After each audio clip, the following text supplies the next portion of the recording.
Hey everyone, I'm James.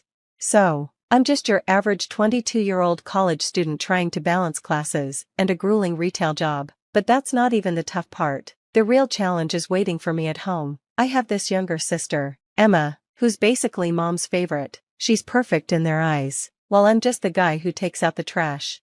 James, why can't you be more like your sister? Mom always says. Dad tries to keep things calm, but it's like putting a band-aid on a bullet wound. I remember when we were kids, Emma broke mom's favorite vase. Guess who got blamed? James, you should have been watching her. Mom yelled. Dad tried to intervene, saying, accidents happen, but it was too late. That's how it's always been. Emma messes up, and I pay for it.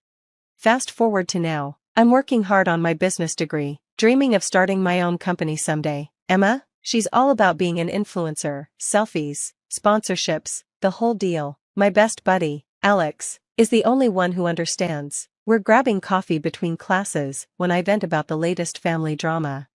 Dude, your mom needs to wake up and see the favoritism, Alex says, shaking his head. I sigh and agree. Tell me about it. But in her eyes, Emma can do no wrong. Speaking of wrong, dinner that night was a real shocker. Emma dropped this bombshell. Mom, Dad, I'm dropping out of college to be a full-time influencer. I nearly choked on my meatloaf. Dad's fork dropped, but Mom looked thrilled. Oh, sweetie, that's wonderful. You'll be so successful.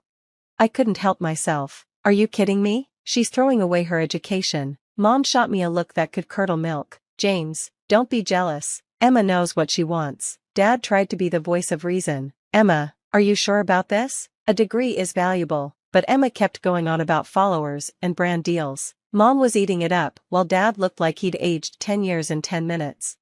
Later that night, I went to the kitchen for a snack and overheard them arguing. She's making a huge mistake, Dad's stressed voice said. You need to support her dreams. Mom shot back. And what about James's dreams? When do they matter? There was a pause, and then Mom's voice, icy cold, said, James will be fine. He always is. I stood in the dark hallway, my appetite gone. Yeah, I'll be fine. I always am. But at what cost? Little did I know, this was just the beginning. The real storm was about to hit, and when it did, everything would change. Finals week was brutal. I'd been pulling all-nighters, drinking coffee like it was air, but the real headache awaited me at home. Emma's influencer dreams weren't exactly taking off. Every day brought a new crisis. Mom, I need a new ring light. My content is suffering, and Mom would do whatever it took to make it happen. Meanwhile, I was scraping together money for textbooks. One night, I was cramming for my economics final when Mom burst in. James, when are you going to get serious about your future? She demanded. I looked up, confused. What do you mean? I'm studying right now, she scoffed. I mean a real career, like Emma's. I can't believe what I'm hearing. Emma's posting selfies, and you're getting a degree. Don't be jealous of your sister's ambition, she added before I could respond. Then Emma stormed in. James, where's my blue sweater? I know you took it. I didn't touch your stuff, I said, but she was already tearing through my closet. I grabbed her arm and said, get out of my room. Mom jumped in, pushing us apart. James, how dare you manhandle your sister? It turned into chaos with everyone yelling, and then, suddenly, Dad was there, clutching his chest. The next few hours were a blur, hospital corridors, beeping machines, and words like stress-induced and warning signs floated around. With Dad in the hospital, things at home went from bad to worse. It felt like the last thread holding us together had snapped. A few days later, after a grueling exam, I dragged myself home, just wanting to collapse into bed, but when I opened my door, I froze. My room was empty, well, not empty, but all my stuff was gone, replaced by ring lights, a backdrop, and a bunch of tech I didn't recognize. I'm standing there, stunned, when Mom shows up. Oh good, you're home, we need to talk. Talk? Mom, where's all my stuff?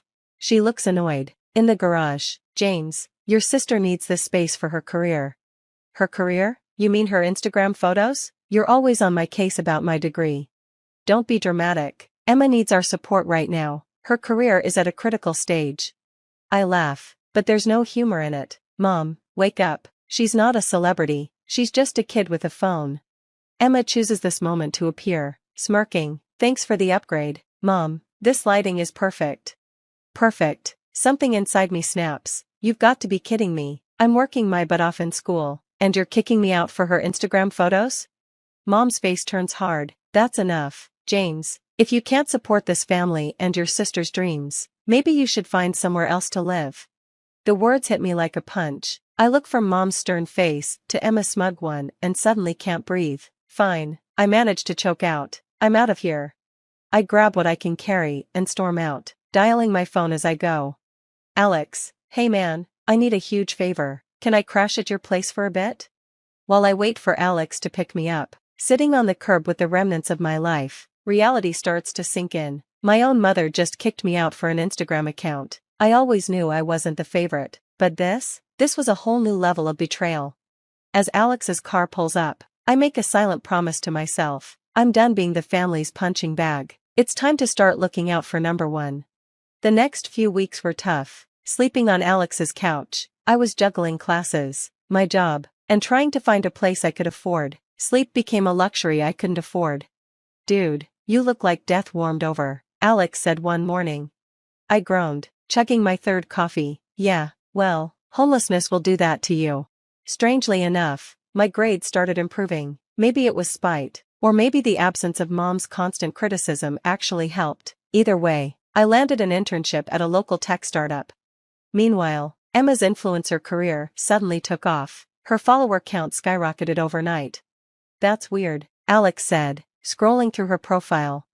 I shrugged. Maybe she bought followers or something. Alex's cousin Jake, who works in digital marketing, overheard us. Mind if I take a look? He asked, grabbing Alex's phone. His eyebrows shot up. Oh yeah, this is definitely bot activity. And these sponsorships, something's fishy. My stomach churned. Part of me wasn't surprised, but still, it was unsettling. That night, my phone rang. It was Dad. James, son, I'm sorry about everything. Your mother, he trailed off. I cut him off. It's fine, Dad, how are you feeling? He sighed. Not great, James, your mother and I are talking about separation. The news hit me hard. Dad, I'm so sorry, it's not your fault. I just feel powerless to change any of this, he said. After we hung up, I couldn't shake the feeling that Emma's fraud was doing more damage than just to her followers. It was tearing our family apart. The next day, I called Jake over to Alex's place. So, hypothetically, I started, if someone wanted to expose influencer fraud, how would they do it? Jake's eyes lit up. Oh man, where do I start? There are ways to track bot activity and cross-reference sponsored posts with FTC guidelines. As Jake explained, a plan started forming in my mind. I could gather evidence anonymously, tip off sponsors and followers, and Emma would be exposed, but not directly by me. I don't know, man, Alex said when I shared my idea. Isn't this going too far? I hesitated. Was it too much? But then I thought about Dad in the hospital, Mom kicking me out, and our family falling apart. No, I said finally, she needs to face real consequences for once. We spent the next week gathering evidence, fake purchases, inflated engagement numbers, undisclosed sponsorships. Emma's entire career was built on lies. I compiled everything into an anonymous email ready to send to her top sponsors. I paused, wondering if I was really ready for the fallout. But then I remembered Mom's words. If you can't support this family and your sister's dreams, maybe you should find somewhere else to live. Well, Mom, I thought, clicking send, I found somewhere else to live, and now I'm living my own dreams. As the email whooshed away, I felt a mix of dread and relief. The die was cast. Now we waited for the house of cards to fall. It didn't take long. Within days of sending those anonymous tips, Emma's carefully crafted world began to crumble. I was grabbing coffee with Alex when his phone buzzed. Dude, check this out, he said, sliding the phone over. On the screen was Emma's latest post, flooded with comments calling her out. Sponsors were publicly cutting ties left and right. Guess your plan worked, Alex muttered, looking uncomfortable. I felt a twinge of guilt but pushed it aside. She did this to herself. Things snowballed quickly. A tech blog picked up the story and turned it into a viral expose on influencer fraud. Emma's follower count plummeted as fast as it had risen. Then came the real gut punch. Dad called, sounding more stressed than ever. Your mother lost her job, he said, his voice tight. The company's downsizing, and with Emma's situation, we're in real trouble, James. I wanted to feel bad, I really did, but all I could think was, karma's a real piece of work, isn't it? A week later, my phone rang. It was Mom. I almost didn't answer, but curiosity got the better of me. "James, honey, I know things have been difficult, but we need your help, please." I couldn't believe what I was hearing. "My help? Now you need my help? We're facing eviction. James, your internship, surely you could spare something."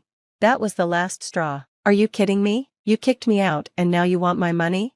"James, please, we're family," Mom said. I laughed, but there was no humor in it. "Family? When you gave away my room? When you always took Emma's side? I don't understand why you're being so cruel." I cut her off. "I know about Emma's fraud, Mom, the bots, the fake sponsorships, all of it." The silence on the other end was deafening. You did this?" Her voice was barely a whisper. "No, Mom, Emma did this. You did this. I just stopped covering for you." I hung up, my hands shaking. It was done. No turning back now. The next few weeks were a blur. Dad finally left, unable to handle the toxic environment anymore. He crashed on my couch for a bit before finding his own place. Emma was blacklisted from every major social platform and couldn't even land a job at the local mall. Her reputation was ruined. Meanwhile, I threw myself into my internship. The irony wasn't lost on me. After all those years of Mom criticizing my lack of ambition, I was the one with a stable future now. One day, my boss called me into his office. I braced for bad news, but instead he said, "James, we'd like to offer you a full-time position after graduation. Your work has been exceptional." I couldn't believe it. All the struggle, all the doubt, it was finally paying off. As I packed up my tiny apartment and prepared to move to the big city for my new job, I reflected on everything that had happened. I'd lost my family, but I'd found my strength. I'd been betrayed, but I'd learned the value of real friendship and integrity. Alex helped me load the last box into my car. "You sure about this, man? Cutting ties completely?" I nodded. "Yeah, I'm sure." Think of the unopened messages from Mom, the social media posts from Emma playing the victim. It's time for a fresh start. As I drove away, watching my hometown shrink in the rearview mirror, I felt a weight lift off my shoulders. The road ahead was uncertain, but for the first time in my life, it was mine to choose. Family isn't always blood, I realized. Sometimes it's the people who stand by you when everyone else walks away, and sometimes, the best family is the one you build for yourself. That's the end of James's journey from family scapegoat to self-made success. Now, here's a thought-provoking question for you. Was James justified in exposing Emma's fraudulent practices? Or did he go too far in seeking revenge against his family? Where's the line between justice and vindictiveness when dealing with toxic family members? Share your thoughts in the comments below. Your perspective could help others grappling with difficult family situations. If this story resonated with you, don't forget to hit that like button and subscribe for more complex family dramas and moral dilemmas. Your support keeps these thought-provoking stories coming. Thanks for watching, and we'll see you in the next video.